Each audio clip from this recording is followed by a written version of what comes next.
Hello, everybody. Welcome to this week's edition of Northwest Quadrant Wealth Management e-News. Thanks for joining us. We hope everybody had a wonderful Thanksgiving.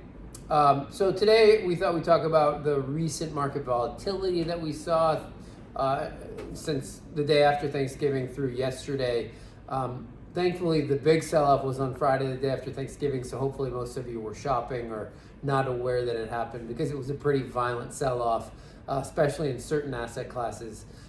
Josh actually came to the office that day. He wasn't scheduled to be in to make some trades, so that was a good thing. But essentially what it means, obviously, is that markets are very susceptible because of their valuation to sell-off. So any bad news is going to probably rock markets to the downside. And we've been talking all along that valuation in equity markets, and really all markets, the housing market, equity markets, is very high, which makes them very susceptible to some of those bad news events that we got. You know, this new variant of the COVID virus, I guess it's to be determined what it looks like, but it'll probably be similar to the Delta variant. It'll be contagious, all that stuff that goes along with it. But I guess a lot of that is to be determined, and we're not going to know until out into the future. But markets their first inkling is to sell off and then ask questions later, and that's what we saw on Friday after Thanksgiving, and then yesterday we had a big sell-off as well. But then we saw on Monday markets rally. Today they're rallying, and so there's this push and pull right now in the capital markets. Their valuations are high, so those markets are susceptible to bad news and selling off. But then there's all of this record amounts of cash on the sidelines because of the amount of liquidity in the system as provided by the Treasury and the Federal Reserve.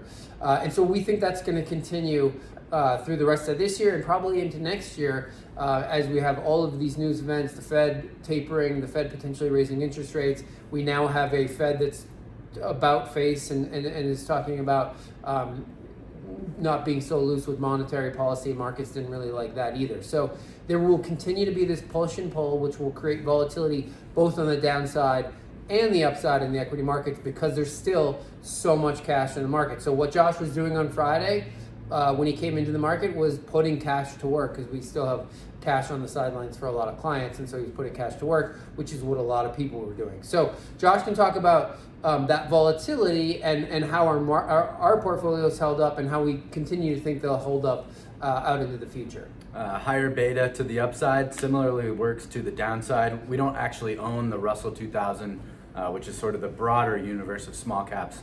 A lot of lower quality stuff contained in there. But the Russell 2000 actually entered a technical correction down over 10%. That's been true also for sub indices within the small cap universe, but we were a little bit overexposed there. So, we've seen quite a bit of a sell-off. But the most important thing here is with the risk reducers that we own, specifically, those very short duration treasuries. We're actually the only security trading higher on Thursday, and similarly yesterday during those, as we retested the lows from Friday's sell-off. But remember, money that's going to be set to be distributed specifically for required distributions or immediate cash needs, we're always going to have a bucket to pull from in order to generate those distributions. And we were also envisioning selling down our small cap positions as it had grown relative to everything else. So again, beta to the upside works similar to the downside, and here we are. Small caps are the more precariously situated versus everything else because they've done so well, and that's obviously been a huge boost to performance here over the last 18 months.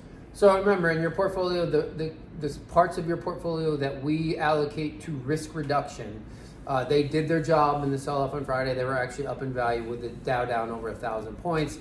Our risk reducers did exactly what they were supposed to do. And so we feel really good about our portfolios and your money and how we've allocated your money going forward if the volatility continues.